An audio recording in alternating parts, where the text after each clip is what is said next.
Welcome back to the Classic and Current Gaming Podcast, a weekly podcast where we look at the history and development of video games. I'm your host, RX22, and this is Season 3 of the Classic and Current Gaming Podcast, where we're looking at the top 25 Nintendo games of all time, in my opinion. We are getting ready to dive into number 11. We're just outside the top 10. Things are starting to get serious now, but before we dive into number 11, we got to recap what we've done so far. Number 25 was Super Dodgeball. Number 24, RC Pro-Am. Number 23, Adventure Island. Number 22, Kid Icarus. Number 21, Duck Hunt. Number 20, Gyromite. Number 19, Tecmo Super Bowl. Number 18, Double Dragon. Number 17, Final Fantasy. Number 16, DuckTales. Number 15, Adventures of Lolo. Number 14, Ninja Gaiden. Number 13, Castlevania. And last week, number 12 was Contra. Number 11, a home port of possibly one of the greatest four-player arcade games ever to be graced in an arcade. We are going to look at TMNT II, the arcade game. Let's dive into the podcast. Teenage Mutant Ninja Turtles, released in Japan as TMNT Super Kame Ninja and in Europe as Teenage Mutant Ninja Hero Turtles, and on NES as Teenage Mutant Ninja Turtles 2, the arcade game, is a 1989 beat-em-up released by Konami. It is based on the Teenage Mutant Ninja Turtles franchise, including the first animated series that began airing 2 years earlier. In the game, up to 4 players on the arcade and up to 2 players on the NES control the titular Ninja Turtles, fighting through various levels to defeat the Turtles' enemies, including the Shredder, Krang, and the Foot Clan. Released during a high point in popularity for the Teenage Mutant Ninja Turtles series franchise, the arcade game was a worldwide hit, becoming the highest-grossing dedicated arcade game of 1990 in the United States and Konami's highest-grossing arcade game. Versions for various home systems soon followed, including the Nintendo Entertainment System. Gameplay. The player chooses from one of the 4 Ninja Turtles: Leonardo, Michelangelo, Donatello, and Raphael. Depending on the version of the game, the characters are either chosen via an on-screen game select or based on which coin slot the player placed their credit into, whichever system you're playing it on. After Shredder kidnaps the Turtles' friend April O'Neil and their mentor Splinter, they must give chase, save their comrades, and defeat the evil Shredder. Up to 4 players on arcade and 2 on home consoles can take control of any of the Turtles. Donatello has slower attacks but a longer range, Michelangelo and Raphael have faster attacks but a shorter range, and Leonardo is a well-rounded turtle with average range and speed. The 8-way joystick controls the movements of the turtle, the jump button makes them jump, and the attack button makes them hit in front of them using their weapon. The Turtles can also perform special moves, including throwing foot soldiers overhead and performing a special attack by pressing the jump and attack buttons together. Raphael rolls along the ground and finishes with a kick, while the other Turtles do a sweeping jump attack with their weapons. The Turtles can also spring off the wall in certain areas. Enemies can be defeated more quickly by slamming them into walls or solid objects. Many objects, such as traffic cones, parking meters, fire hydrants, and exploding oil drums can be hit or damaged with attacks in order to help defeat nearby enemies.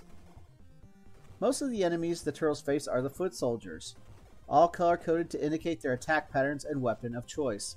Some enemies, such as the standard purple-clad foot soldiers and roadkill Rodney robots, have the ability to restrain the Turtles' mobility and drain their health, leaving only the player option to attack for other enemies.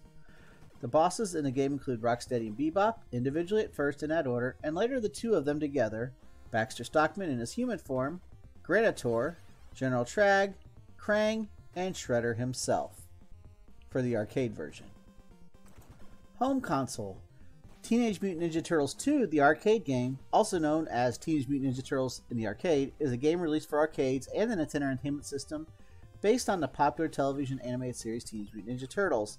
It was developed by Konami and published by Ultra.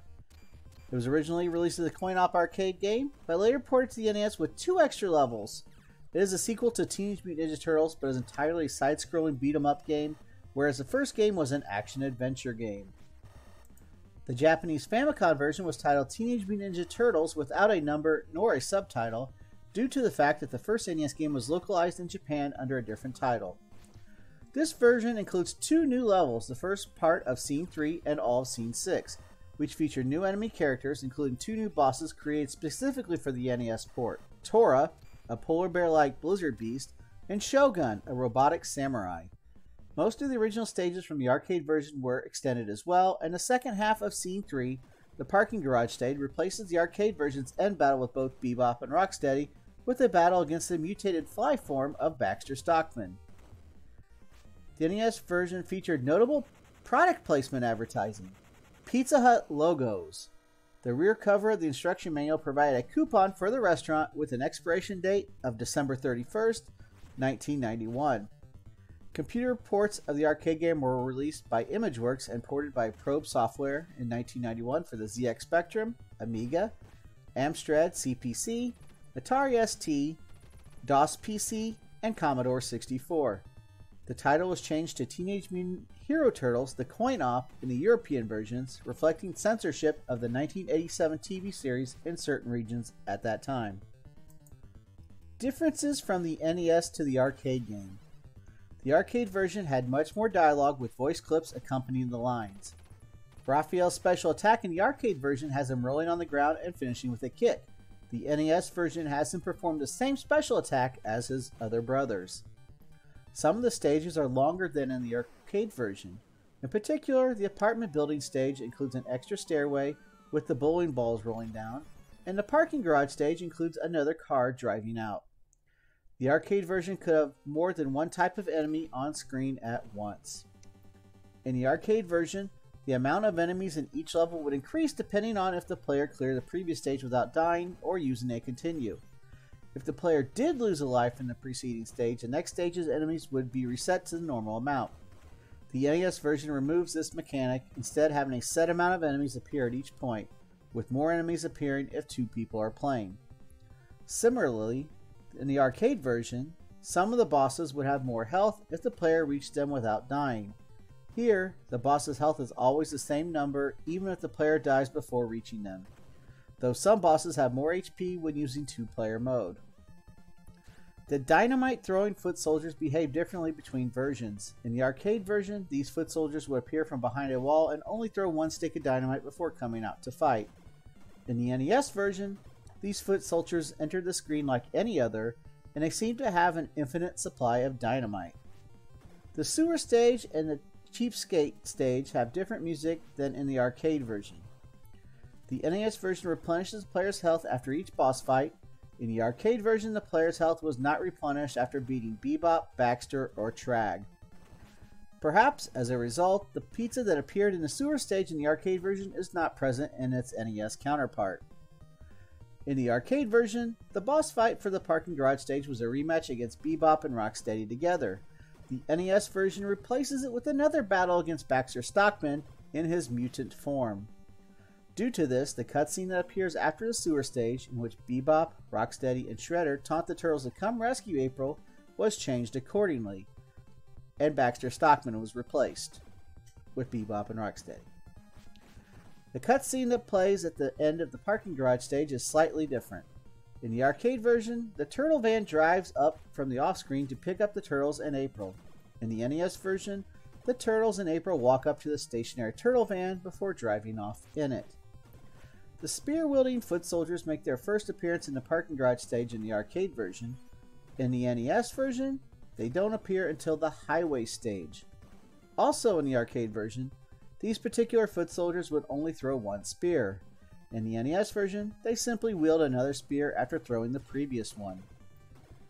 In the arcade version, the cars that the foot soldiers drive in the highway stage go right. In the NES version, they go left.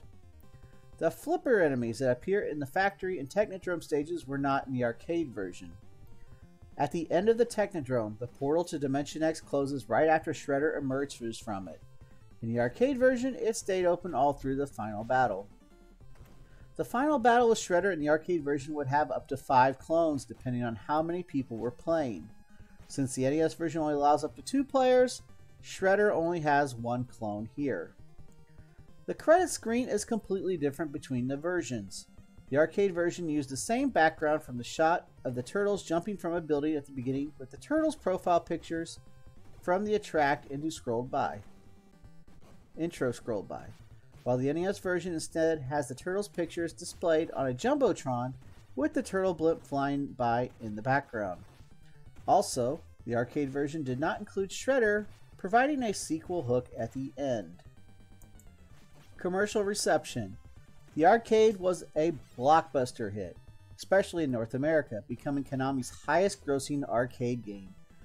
Konami was unable to keep up with high demand, so they outsourced additional U.S. manufacturing production to Dynamo Corp. The release of the Teenage Mutant Ninja Turtles film in March 1990 gave the arcade a further boost in earnings. By early April 1990, Konami had sold over 20,000 arcade cabinets internationally outside of Japan, including over 14,000 cabinets sold in the United States, where it became the biggest arcade hit since Double Dragon in 1987.